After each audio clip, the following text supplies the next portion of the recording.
हम सबने स्कूल में भारतीय संविधान की 5 रिट्स के बारे में पढ़ा है। बंदी प्रत्यक्षीकरण, परमादेश, ये सारे नाम। लेकिन अक्सर ये सिर्फ मुश्किल कानूनी शब्द बनकर रह जाते हैं। आज हम इन नामों के पीछे छिपी असली ताकत को समझने की कोशिश करेंगे। सोचिए, ये सिर्फ कानूनी उपाय नहीं है, बल्कि ये वो 5 महाअस्त्र हैं जो हर नागरिक को, मतलब राज्य की शक्ति के सामने खड़ा होने का अधिकार देते हैं। तो आज की हमारी चर्चा इन्हीं शक्तिशाली औजारों पर है। हमारे पास भारतीय संविधान की 5 रिट्स पर एक लेख के कुछ अंश हैं, लेकिन हम सिर्फ परिभाषाओं तक ही नहीं रहेंगे। हम ये समझने की कोशिश करेंगे कि असल में काम कैसे करते हैं, इनकी सीमाएं क्या हैं और आज के दौर में ये कितने प्रासंगिक हैं। बिल्कुल, और ये बहुत जरूरी भी है। ये 5 रिट्स बेसिकली नागरिक और राज्य के बीच शक्ति का जो संतुलन है उसका आधार है। ये इस बात की गारंटी है कि हमारे मौलिक अधिकार सिर्फ संविधान की किताब में लिखे सुंदर शब्द न रह जाएं, उन्हें जमीन पर लागू भी करवाया जा सके। ये एक तरह से लोकतंत्र का सुरक्षा कवच है। तो चलिए इस कवच की एक एक परत को खोल कर देखते हैं। ठीक है, तो शुरू करते हैं। कवच की पहली और शायद सबसे जरूरी परत, बंदी प्रत्यक्षीकरण यानी हेबियस कॉर्पस। लेख में इसका शाब्दिक अर्थ बताया गया है, शरीर को प्रस्तुत करना। ये सुनने में बहुत शक्तिशाली लगता है ना? और इसका काम भी उतना ही बुनियादी और शक्तिशाली है। देखिए, ये व्यक्तिगत स्वतंत्रता का सबसे बड़ा रक्षक है। जब राज्य, मतलब पुलिस या कोई और एजेंसी किसी व्यक्ति को हिरासत में लेती है, तो उनके पास असीम शक्ति नहीं होती। बंदी प्रत्यक्षीकरण रिट न्यायालय को ये अधिकार देती है कि वो हिरासत में लेने वाले प्राधिकरण को आदेश दे कि बंदी को तुरंत कोर्ट के सामने पेश किया जाए और वजह भी बताई जाए। हाँ, और उसकी हिरासत का कानूनी आधार बताया जाए। तो ये सिर्फ व्यक्ति को अदालत में लाने के लिए नहीं है, बल्कि ये तो हिरासत की पूरी प्रक्रिया की वैधता पर ही सवाल खड़ा कर देता है। एकदम सही, बिल्कुल सही पकड़ा आपने। न्यायालय सिर्फ ये नहीं देखता कि व्यक्ति पेश हुआ या नहीं, बल्कि वो हिरासत के हर पहलू की जांच करता है। क्या गिरफ्तारी का कोई ठोस कारण था? क्या 24 घंटे के अंदर उसे मजिस्ट्रेट के सामने पेश किया गया? अगर न्यायालय को लगता है कि हिरासत में जरा भी कुछ गैरकानूनी या मनमानी हुई है, तो वो तुरंत उस व्यक्ति को रिहा करने का आदेश दे सकता है। ये तो राज्य की शक्ति पर एक सीधा और बहुत मजबूत अंकुश है। बिल्कुल। यहाँ एक दिलचस्प सवाल उठता है, क्या ये रिट सिर्फ पुलिस या सरकारी एजेंसियों के खिलाफ ही इस्तेमाल हो सकती है? मान लीजिए किसी व्यक्ति को किसी निजी व्यक्ति ने, जैसे परिवार वालों ने ही कहीं जबरदस्ती बंद कर रखा हो, तो क्या तब भी इसका इस्तेमाल हो सकता है? ये एक बहुत ही महत्वपूर्ण नुक्ता है और इसका जवाब है हाँ। बंदी प्रत्यक्षीकरण की सबसे खास बात यही है कि ये ना केवल पब्लिक अथॉरिटीज के खिलाफ, बल्कि प्राइवेट लोगों के खिलाफ भी जारी की जा सकती है। अच्छा? अगर कोई किसी को अवैध रूप से बंधक बनाता है, तो पीड़ित की ओर से कोई भी व्यक्ति न्यायालय में ये रिट दायर कर सकता है। और जैसा कि हमारे स्रोत में भी इशारा किया गया है, आपातकाल में भी ये निलंबित नहीं होती। हाँ, ये इसकी असाधारण अहमियत को दिखाता है। अनुच्छेद 21 यानी जीवन और व्यक्तिगत स्वतंत्रता का अधिकार कभी निलंबित नहीं होता और इसीलिए ये रिट भी नहीं होती। तो बंदी प्रत्यक्षीकरण तब काम आता है जब राज्य कुछ गलत करता है, मतलब किसी को अवैध रूप से हिरासत में लेता है। लेकिन तब क्या हो जब किसी के अधिकार का हनन राज्य के कुछ न करने की वजह से हो रहा हो, मतलब जब कोई अधिकारी अपनी जिम्मेदारी ही ना निभा रहा हो। आपने बिल्कुल सही जगह पर उंगली रखी है और यहीं पर हमारी दूसरी रिट परमादेश यानी मैंडेमस काम आती है। इसका लिटरल मीनिंग है हम आदेश देते हैं। जहां बंदी प्रत्यक्षीकरण राज्य को गलत काम करने से रोकता है, वहीं परमादेश उसे वो काम करने का आदेश देता है जो करना उसकी कानूनी जिम्मेदारी है। तो ये निष्क्रियता के खिलाफ एक हथियार है। बिल्कुल। मतलब अगर कोई सरकारी दफ्तर कोई ऐसा काम करने से मना कर दे जो कानूनन उसे करना ही चाहिए, तो नागरिक अदालत जा सकता है ये कहने के लिए कि इसे अपना काम करने का आदेश दिया जाए। एकदम। मान लीजिए नगर निगम की जिम्मेदारी है कि वो टूटी सड़कों की मरम्मत करें, लेकिन बार बार शिकायत करने पर भी कोई एक्शन नहीं हो रहा, या किसी योग्य उम्मीदवार को बिना किसी वैध कारण के अपॉइंटमेंट लेटर नहीं दिया जा रहा है। ऐसे मामलों में पीड़ित पक्ष न्यायालय से परमादेश जारी करने की मांग कर सकता है। लेकिन इसमें एक पेच है, जैसा कि लेख में बताया गया है। हाँ, इसमें एक पेच है। ये रिट केवल उन कर्तव्यों के लिए जारी की जा सकती है जो अनिवार्य यानी मैंडेटरी हो, विवेकाधीन यानी डिस्क्रेशनरी नहीं। एक मिनट, ये एक बहुत बड़ा अंतर है, अनिवार्य और विवेकाधीन। क्या आप इसे एक उदाहरण से समझा सकते हैं? क्योंकि कोई भी अधिकारी तो अपने काम से बचने के लिए कह सकता है कि ये तो मेरे विवेक पर था। बहुत अच्छा सवाल है। देखिए, मान लीजिए नियमों के अनुसार अगर आप सारे दस्तावेज जमा करते हैं तो आपको ड्राइविंग लाइसेंस जारी करना आरटीओ का एक अनिवार्य कर्तव्य है। वो मना नहीं कर सकता। सही है। लेकिन शहर में एक नया पार्क कहाँ बनाना है, ये तय करना सरकार का एक विवेकाधीन नीतिगत फैसला है। आप अदालत जाकर ये नहीं कह सकते कि मेरे घर के पास पार्क बनाने के लिए परमादेश जारी किया जाए। अच्छा। अदालतें सरकार को उसकी अनिवार्य जिम्मेदारियां निभाने का आदेश देती हैं, लेकिन उसकी जगह पॉलिसी डिसीजन नहीं लेती। तो ये सिर्फ अपना काम करो कहने का तरीका नहीं है, बल्कि ये लोकतंत्र की एक बुनियादी शर्त को लागू करता है कि सरकारें केवल सत्ता में रहने के लिए नहीं, बल्कि नागरिकों की सेवा के लिए है। आपने इसकी आत्मा को पकड़ लिया। ये शासन को उत्तरदायी बनाता है। ये जवाबदेही तय करने का एक शक्तिशाली उपकरण है।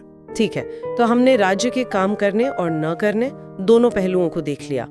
अब न्यायपालिका की अपनी दुनिया में चलते हैं। कई बार ऐसा होता है कि निचली अदालतें अपने अधिकार क्षेत्र से बाहर चली जाती हैं। तो क्या हमारे संवैधानिक कवच में इससे निपटने के लिए भी कुछ है? हाँ, और इसके लिए हमारे पास दो बहुत मिलती जुलती लेकिन अलग अलग रिट्स हैं। प्रतिषेध यानी प्रोहिबिशन और उत्प्रेषण यानी सर्टुरारी। इन दोनों का काम न्यायिक और अर्ध न्यायिक निकायों को अपनी सीमाओं में रखना है। यहीं पर सबसे ज्यादा कंफ्यूजन होता है। दोनों ही निचले न्यायालयों के अधिकार क्षेत्र से जुड़े हैं। अगर एक अदालत अपने अधिकार क्षेत्र से बाहर जाकर कोई केस सुन रही है, तो मैं इन दोनों में से किसका इस्तेमाल करूंगा? ये मेरी मर्जी पर है क्या? नहीं, ये आपकी मर्जी पर नहीं, बल्कि मामले की स्टेज पर निर्भर करता है। चलिए इसे एक खेल के उदाहरण से समझते हैं। प्रतिषेध का मतलब है रोकना, या तब इस्तेमाल होता है जब कोई निचली अदालत अपने अधिकार क्षेत्र से बाहर किसी मामले पर सुनवाई कर रही हो, लेकिन अभी फैसला नहीं आया है। अच्छा। ये एक तरह से रेफरी का खेल के बीच में सीटी बजाकर ये कहना है, रुकिए, ये गेंद आपके पाले की नहीं है, आप ये खेल नहीं खेल सकते। तो ये एक प्रिवेंटिव उपाय है, मतलब नुकसान होने से पहले ही उसे रोक देता है। बिल्कुल। अच्छा, तो प्रतिषेध है अभी रुको। तो फिर उत्प्रेषण क्या है? क्या वो VAR चेक की तरह है जो गोल होने के बाद देखता है कि कोई फाउल तो नहीं हुआ था? हाँ, ये एक शानदार उपमा है। बिल्कुल यही फर्क है। उत्प्रेषण का शाब्दिक अर्थ है प्रमाणित होना या सूचित करना। ये आमतौर पर तब इस्तेमाल होता है जब निचली अदालत अपना फैसला सुना चुकी होती है। फैसले के बाद? हाँ, फैसले के बाद। इसके तहत उच्च न्यायालय उस मामले के रिकॉर्ड को अपने पास मंगवाता है और उसकी समीक्षा करता है। अगर समीक्षा में ये पाया जाता है कि निचली अदालत ने अपने अधिकार क्षेत्र से बाहर जाकर फैसला दिया या प्राकृतिक न्याय के सिद्धांतों का उल्लंघन किया, या कोई कानूनी गलती की हो, हाँ, या फैसले में कानून की कोई ऐसी गलती है जो रिकॉर्ड देखने से ही साफ जाहिर हो, तो उच्च न्यायालय उस फैसले को रद्द कर सकता है। तो प्रतिषेध सिर्फ रोकता है और उत्प्रेषण फैसले को पलट भी सकता है। बिल्कुल। तो जहां प्रतिषेध सिर्फ निवारक है, वहीं उत्प्रेषण निवारक और उपचारात्मक दोनों हैं। आपने एक टर्म यूज किया, कानून की स्पष्ट त्रुटि। ये सुनने में बहुत सब्जेक्टिव लगता है। मतलब उच्च न्यायालय ये कैसे तय करता है कि कोई त्रुटि स्पष्ट है या नहीं? ये एक जटिल कानूनी सवाल है, लेकिन सरल शब्दों में इसका मतलब है एक ऐसी कानूनी गलती जो इतनी जाहिर हो कि उसे साबित करने के लिए लंबी चौड़ी बहस या सबूतों की जरूरत न पड़े। अगर किसी फैसले को पढ़कर ही लगे कि इसमें कानून का सरासर गलत इस्तेमाल हुआ है, तो उसे स्पष्ट त्रुटि माना जा सकता है। तो ये न्यायिक प्रणाली का अपनी गलतियों को सुधारने का एक आंतरिक तंत्र है। सही कहा। यह सुनिश्चित करता है कि न्याय न केवल हो, बल्कि सही प्रक्रिया से हो। तो हमने व्यक्तिगत स्वतंत्रता, सरकारी जवाबदेही और न्यायिक अनुशासन को देख लिया। अब कवच का आखिरी और शायद सबसे नाटकीय हिस्सा आता है, अधिकार पृच्छा यानी को वारंटो। लेख में इसका मतलब बताया गया है, किस वारंट द्वारा या किस अधिकार से। ये तो किसी फिल्म के डायलॉग जैसा लगता है। और ये सवाल आज के समय में बहुत प्रासंगिक है। ये रिट सार्वजनिक पदों की शुचिता को बनाए रखने के लिए है। इसका इस्तेमाल किसी ऐसे व्यक्ति के सार्वजनिक पद पर होने के दावे को चुनौती देने के लिए किया जाता है, जिसके बारे में ये शंका हो कि वो उस पद के लिए कानूनी रूप से योग्य नहीं है। तो कोर्ट सीधे पूछ सकता है कि आप किस अधिकार से इस कुर्सी पर बैठे। बिल्कुल। इसकी सबसे दिलचस्प बात मुझे ये लगती है कि इसे कोई भी दायर कर सकता है, जरूरी नहीं कि वो व्यक्तिगत रूप से प्रभावित हो। ऐसा क्यों? क्योंकि ये एक व्यक्तिगत अधिकार से ज्यादा सार्वजनिक हित का मामला है। एक अयोग्य व्यक्ति का किसी सार्वजनिक पद पर बैठना पूरे समाज को प्रभावित करता है। इसलिए कानून किसी भी जागरूक नागरिक को ये सवाल उठाने का अधिकार देता है। और अगर वो व्यक्ति साबित नहीं कर पाया तो न्यायालय उसे पद से हटा सकता है। लेकिन इसकी भी कुछ सीमाएं होंगी। क्या मैं इस रिट का इस्तेमाल करके किसी निजी कंपनी के सीईओ की नियुक्ति को चुनौती दे सकती हूँ? नहीं, और यही इसका महत्वपूर्ण पहलू है। अधिकार परीक्षा केवल सार्वजनिक पद के खिलाफ ही जारी की जा सकती है। अच्छा, सिर्फ पब्लिक ऑफिस? हाँ, जो स्थायी प्रकृति का हो और जिसे संविधान या किसी कानून के तहत बनाया गया हो। ये किसी निजी कार्यालय या मंत्री पद के लिए लागू नहीं होती। इसका उद्देश्य ये सुनिश्चित करना है कि जो पद जनता के पैसे और कानून की शक्ति से बने हैं, उन पर अवैध कब्जा ना हो।